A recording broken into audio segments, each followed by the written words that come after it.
T20 உலக கிண்ணத்தினுடைய super 8 நேற்றைய நாளில் இடம்பெற்றிருந்த 2 ஆட்டங்கள் இலங்கை இந்திய ரசிகர்களுக்கு மிகப்பெரிய ஒரு வேதனைக்குரிய ஒரு ஆட்டங்களாக மாறியிருக்கின்றன. இலங்கையும் தோல்வியை தழுவியிருக்கிறது, இந்தியாவும் தோல்வியை தழுவியிருக்கிறது. ஆகவே இந்த 2 அணிகளும் அரையிறுதியில் விளையாடும் என்கின்ற நம்பிக்கை இப்போது 50% கொஞ்சம் கேள்விக்குறியாகத்தான் இருக்கிறது. சில வழிகளில் இந்த 2 அணிகளுக்கும் நேற்றைய தோல்வி என்பது பாரிய பின்னடைவுகளை ஏற்படுத்தினாலும் கூட ஆச்சரியப்படுவதற்கில்லை. இலங்கை அணி நேற்றைய போட்டியில் இங்கிலாந்துக்கு எதிராக தோற்றது. 12வது தடவையாக 2020 போட்டிகளிலே தொடர்ந்து இங்கிலாந்துக்கு எதிராக இலங்கை தோற்றிருக்கிறது என்பது ஞாபகப்படுத்தக்கூடிய ஒரு விஷயம். இலங்கை ரசிகர்களால் ஏற்றுக்கொள்ள முடியாத ஒரு தோல்வியாகத்தான் நேற்றைய தோல்வி பார்க்கப்பட்டது என்பதும் ஞாபகப்படுத்தத்தக்கது. இலங்கை அணி ஏன் இப்படி விளையாடியது என்பது யாருக்குமே ஒரு புரியாத ஒரு புதிராகத்தான் இருந்தது. அவ்வளவு ஒரு மோசமான ஒரு ஆட்டம், ஒரு மிக குறைவான ஒரு ஓட்ட எண்ணிக்கைக்குள் இங்கிலாந்தை கட்டுப்படுத்தி விட்டு எப்படி இலங்கை அணியால் தோற்று போக முடிந்தது என்பதுதான் மிகப்பெரிய ஒரு கேள்விக்குரிய ஒரு விஷயம். இலங்கையினுடைய துடுப்பாட்ட வீரர்கள் யாருமே சிறப்பாக செயற்பட்டிருக்கவில்லை.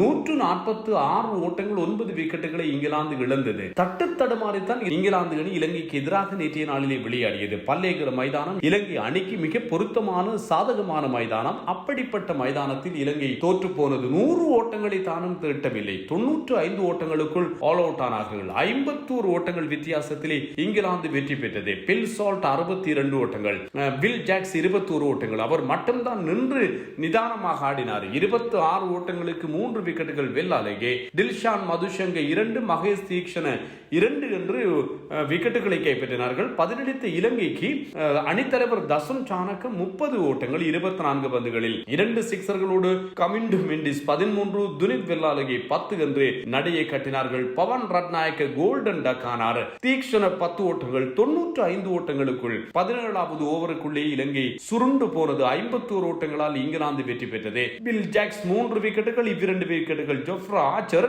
லேம் டூசன், அதே போன்று ஆதில் ரஷீத் ஆகியோருக்கு கிடைத்தது. 12வது தொடர்ச்சியான வெற்றி இலங்கைக்கு எதிராக இங்கிலாந்து ஈட்டியிருக்கிறது 2020 போட்டிகளில். ஏற்கனவே இந்த உலக கிண்ண தொடர் ஆரம்பமாவதற்கு முன்னர் இலங்கையை வைட் வாஷ் செய்திருந்தது இங்கிலாந்து என்பதும் ஞாபகப்படுத்தக்கூடிய ஒரு விஷயம்.